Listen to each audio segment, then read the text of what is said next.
Welcome to the podcast, Restore Yourself, Restore Your Marriage, where it's all about discovering the thoughts that get you in the mood, the thoughts that get you out of the mood, and how creating a deeper connection with yourself creates a deeper connection with your spouse.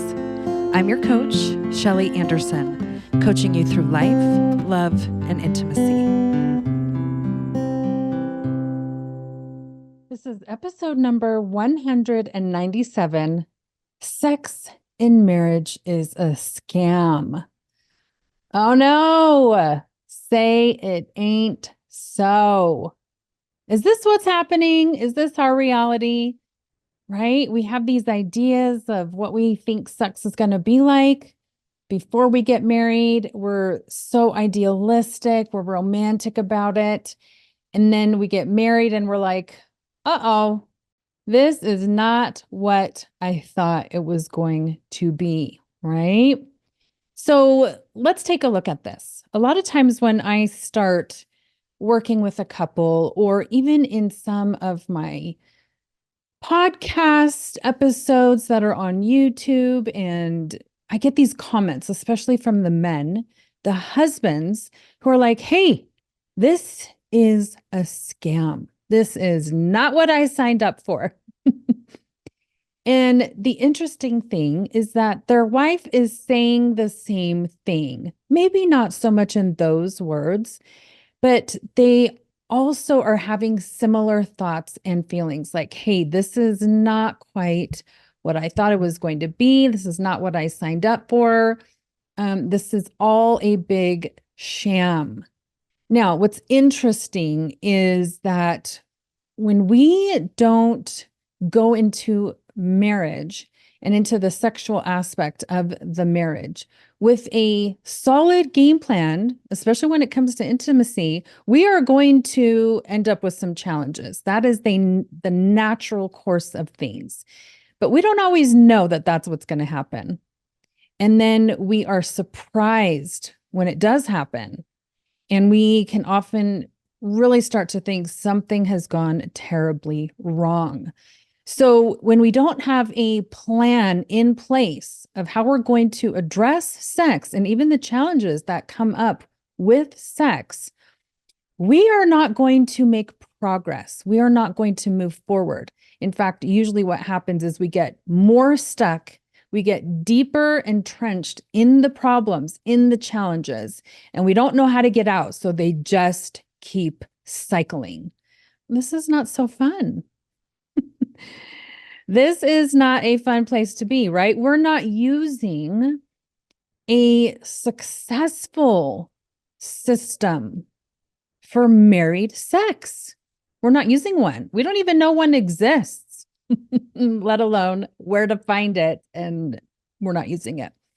So what ends up happening, what happens here is that we are faced with a new challenge where our ideals about intimacy are now going to butt heads with the reality of intimacy. So that means that each man is coming to the marriage with certain ideals and expectations about what sex is going to be like, and so does his wife. She comes with her own set of ideals and dreams and expectations of what sex is going to be like. And then they start having sex in the marriage and they're like, this is not what I thought it was going to be like. For most men, they will be basing that challenge on wanting a higher quantity of sex, while their wife will be basing it wanting a higher quality of sex. So we are measuring things. We are measuring our intimacy with two completely different measuring sticks, right? Men are looking at the quantity and their wife is looking at the quality. Well, those two things are not the same, right? So if men are seeking higher quantity, well, his approaches are going to be based in that number, right? How many times are we having sex a week? And he will attempt to solve the problem by increasing that frequency. And on the opposite hand, if his wife is like, I want higher quality, then her approaches to the challenges with intimacy are going to be based in seeking higher quality of sex, not higher quantity.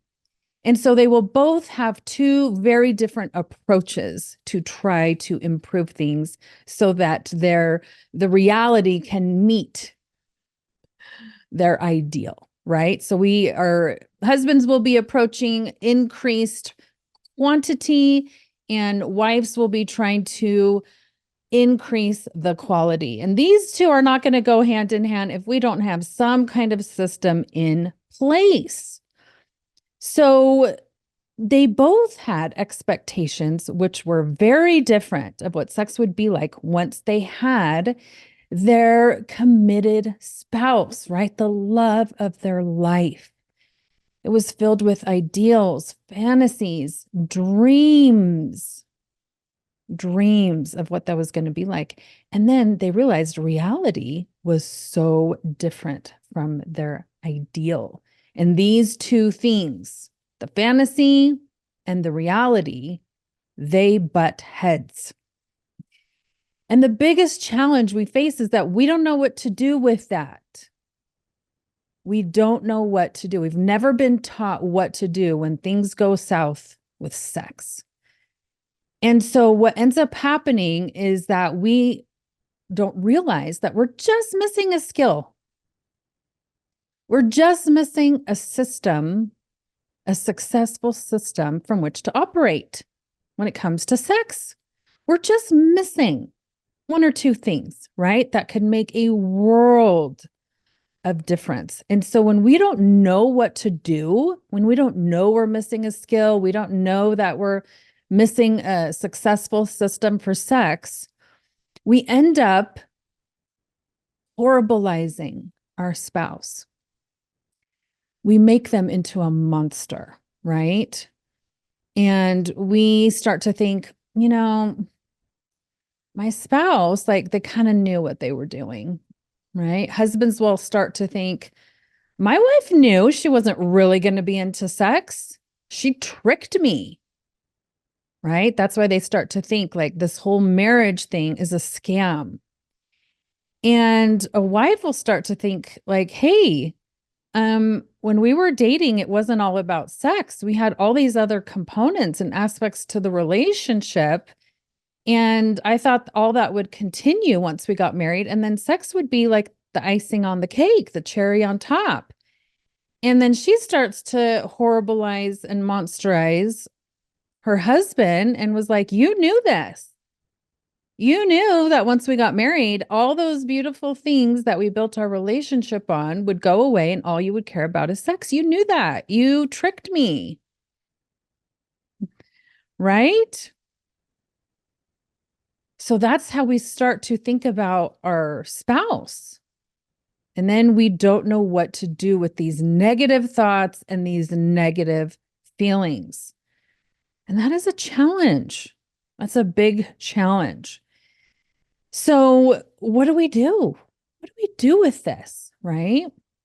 Well, it's probably not as big of a deal to solve as we think it is, right? Our brains like to be very dramatic. Our brains like to go to the extreme and they like to think in all or nothing manners, right? So we're like, oh, shoot, I got the wrong spouse. Where's the right one? Things would be so much easier and so much better if I just had a spouse who was more like me. Well, newsflash, most women have the same level of sex drive. It varies a little, but like our testosterone levels don't even come close to men's, right? And sometimes the woman will think, man, if his sex drive, like if he could just get a grip on it already and just be more like me with a lower sex drive, everything would be wonderful. We would both be so satisfied. Well, we are not in the business of changing everyone's testosterone levels. Most spouses are operating from very normal levels, which are in opposition. So if we're not going to go trying to change everyone's testosterone levels, we need a system that operates in reality and accounts for that. So we just need to learn a new system that is going to be successful for this difference in dynamics. And we're probably just going to need to learn a new skill, right? About what to do when we have all these negative thoughts and feelings towards our spouse because sex is just a scam in marriage. Okay, so what do we do, right? Let's take a closer look at this. First, let's just look at this word scam, right? A scam is something that is like a dishonest scheme. It's something that is a fraud. It's a deceptive operation. And the goal is to obtain something by deceit, right? And when we think about these concepts of fraud and deceit, a person who is a fraud is a person who is typically trying to get something like for their own personal gain with some type of claim of like, hey, I've got these skills, I've got these credits or these accomplishments and qualities, but right, they're not really justified. And so there is an element of trickery. There's an imposter mentality there. And there's a misrepresentation. So those are all kind of the definitions and the connotations that come with the word scam. And if we think that we've been scammed by our spouse, the person we're supposed to confide in and trust and build this close, intimate relationship with, that is going to rock the boat, right? But not in a good way, in a negative way. So we're going to need to have a thinking skill, right? This is what life coaching does, is give us these thinking skills. We're going to need them when we start to think all the crap that we do about our spouse. So let's look at this, what this might look like in real life. Okay. Let's imagine that a couple, they are married and they are having sex once every 3 weeks. Okay. Let's imagine this scenario. And let's say this is fact, right? This is our circumstance. And husband and wife will both say, yes, that's true. We are having sex once every 3 weeks. Okay. What do you think a husband is thinking about this in regards to this topic, right? He is going to consider his expectations before he got married and what he thought sex would be like, right? He might be thinking, hey, we should be having sex every day. That's what marriage is about, right? That's what I signed up for. That's what I committed to. That is a part of being married. It's not the only thing, but that is a part of being married. And now that I'm married, that's not happening. Where's my reward for making this commitment? Right? I don't see the reward. Now, if a husband is having thoughts like this, how is he going to feel? How is he going to feel about sex, about himself, and about his wife? He is going to feel cheated. He will feel like he has been tricked, duped. So he will be feeling like not so good about himself. Like, hey, I fell for this. I thought I was smarter than this and I fell for it. And then he's going to feel angry towards his wife for tricking him. He's going to feel angry. So what is he going to do? What actions will he take when he has those feelings coursing through his body? What actions will he take when he is thinking those things? Well, they're probably not going to be very good. He will most likely take actions that might include saying some comments that are critical or that will be aimed at trying to coerce or convince or manipulate his wife into having sex with him, right? To make her feel sorry for him, right? Like a pity party. He might actually just openly criticize her and say mean things like she's a prude, or he might just try to guilt trip her into, having sex with him. And so, what are the results of that? Those tactics that he's trying. She may have sex with him, right? But is she going to enjoy it? No, no, because usually that type of sex, there is no focus on the quality of the sex, right? It's just like, oh, we finally got to it. So it's going to last like a minute. So there's no quality for the wife, and she is not going to enjoy it. There's no pleasure there for her, right? Her body never went through the arousal phase, which means, man, it may have been kind of dry upon entry, right? Penetration was not so good. There might have been some ripping and tearing there. Now it's stinging while they're having sex. Like, this is not a pleasurable experience for her. And so, again, she will not be seeking more of sex that sucks. And so she will continue to resist it. And then he will like, why is she resisting it? Like, I need this. I want more of this.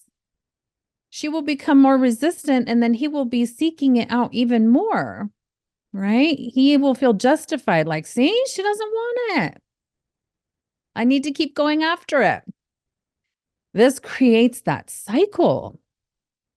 But what if he were to say, you know what, we're having sex once every 3 weeks? What if he were to have some new thoughts about that, right? Like, hey, maybe I could make an adjustment. Maybe I could focus on the quality this time.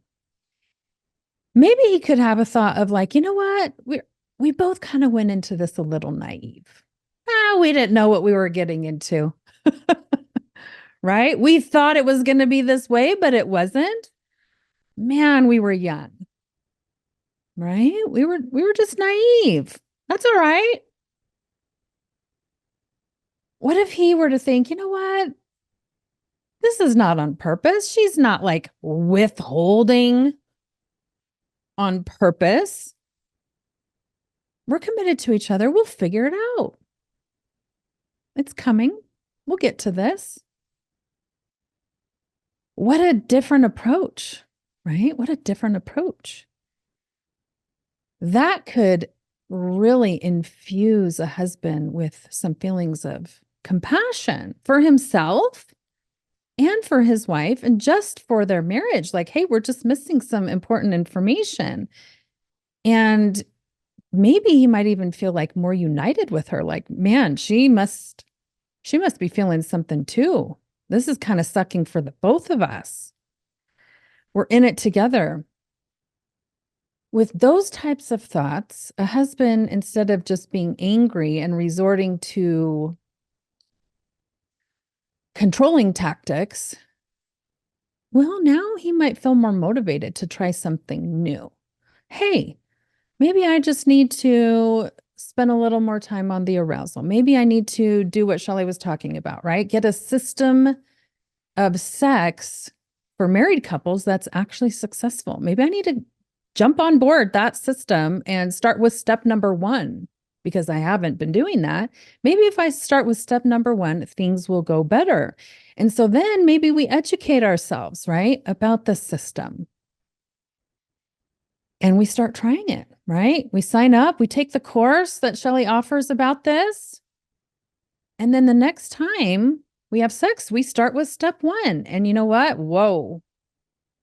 We find out things went a little bit better. And the wife seemed a little more on board with that. She wasn't as resistant. In fact, it seems like she kind of enjoyed it. Wow, what a difference that could make if we just change our thinking about it, right? All we did was change a thought about what was happening in reality, about that difference, right? Approaching sex with two different measuring sticks. Like we're addressing it. And all we did was change our thinking about it, right? We didn't change our whole personalities. We didn't change testosterone levels, but we started using a system and we started with step one. Yeah. Now we're making some progress. Now we're getting out of that negative cycle. Now, what might this look like for a wife?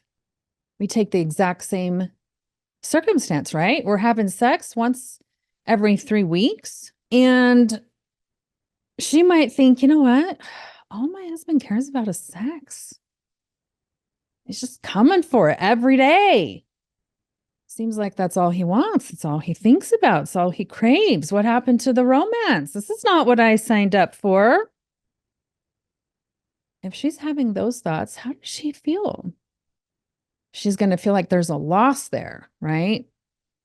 Their relationship in the dating days has totally shifted. And things that used to be in the relationship kind of left. They don't seem to be there anymore. Less conversations. So she's feeling a loss. She's feeling grief. She's feeling some sadness. So she's also feeling cheated, maybe duped. How could I have fallen for that? Right? And probably angry at herself and angry at her spouse. Does she want to have sex with those feelings coursing through her body? No, that's not a motivator. That doesn't make for an enjoyable or pleasurable sexual experience. So she'll either have sex and resent it and not enjoy it, or she'll continue to resist having sex. And then he will continue to be more persistent for it, right? And then she will feel justified in thinking all he wants is sex. But what if she were to take the exact same circumstance and think about it differently, right? What if she could have some new thoughts about it, right? Not mantras she doesn't believe, not catchphrases you see on bumper stickers. But what if she were able to think of something new about the reality of her circumstance, right? What if she were able to think, you know what? We both went into this marriage with the best of intentions. We both thought sex would be easy and magical and romantic. And we both thought we would want each other passionately, that we would crave each other every day. And we were just caught off guard when the reality was a little bit different. That's okay. It was unexpected. This surprised us. We didn't know. We were a bit unaware and we were a little unprepared for this, right? Well, it's okay. We can just start from where we are right now. Maybe nothing's gone wrong. Maybe this is part of being married. It's the discovery, it's the adventure. We're supposed to go through this. And now we can seek intimacy with the best of intentions, right? With the system. Not just like hoping things will get better by never talking about it, right? Sign up for a system. We can sign up for Shelley's course. We can start with step one. That's not hard. That's actually quite easy. It's better than trying to fix things without a system of success and just hoping things will become better.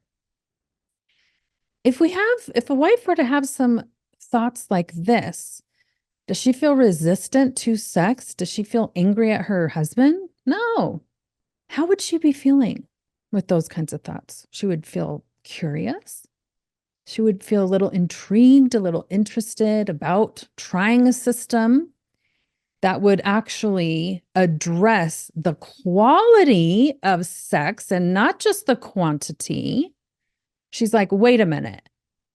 Shelley teaches a system for sex that addresses the quality of it? Yeah, where is that? That's what I've been missing. That's what I'm looking for. She would feel motivated to take that course. She would feel compassion for herself, like, oh, shoot, I just didn't know. And she wouldn't be angry at her husband. She would also feel compassion for him. Like, you know what? We were both just naive. Like, neither of us knew. That's all right. Let's move forward. What action would she take when she is feeling this? She would take an action to discover the information that is missing, right? To learn about the system of sex. Well, that's fun and exciting, right? Let's say she signs up, she takes the course, she learns about the steps, starts taking step 1, and she's like, this is the game changer. Let's try it out. And she starts trying. Yes. She takes step 1 and she realizes what there is a major shift taking place here and the quality is improving. Yeah. I may want more of this type of sex because this sex is way more satisfying than the sucky sex that we have been having. So her desire for, sex with high quality could easily go up. What a fabulous approach. So much more effective. As you're listening to this podcast, I hope you realize that there are a few layers here, right? But they're not impossible layers. When you start using a system, the layers become easy because you know what they are and you know the sequence, you know the order of it. And if you follow the order of the system for successful sex, it's going to work. So sex doesn't have to be hard. Sex is not a scam, especially if you follow a plan. That's when it becomes easy. Sex and marriage have both evolved over time. And we have to use the system that accounts for that evolution. If sex and marriage have evolved, we have to evolve. But if we don't know how, we don't use a system, man, sex is going to suck a lot for both the husband and the wife. So if any of this is ringing a bell, get on my website, Shelly.andersoncoaching.com. Sign up for a free discovery session with me so we can talk about this awesome, successful system for sex in marriage. And let's get going. Let's start with step 1 and learn about this, right? Learn about this. Let's improve both the quantity and the quality. Okay, it's totally possible, totally easy. Let's do this. Because remember, the more you restore this type of intimacy with yourself, the more you restore it with your spouse. Thank you so much for listening today, and I hope you will join me again next week.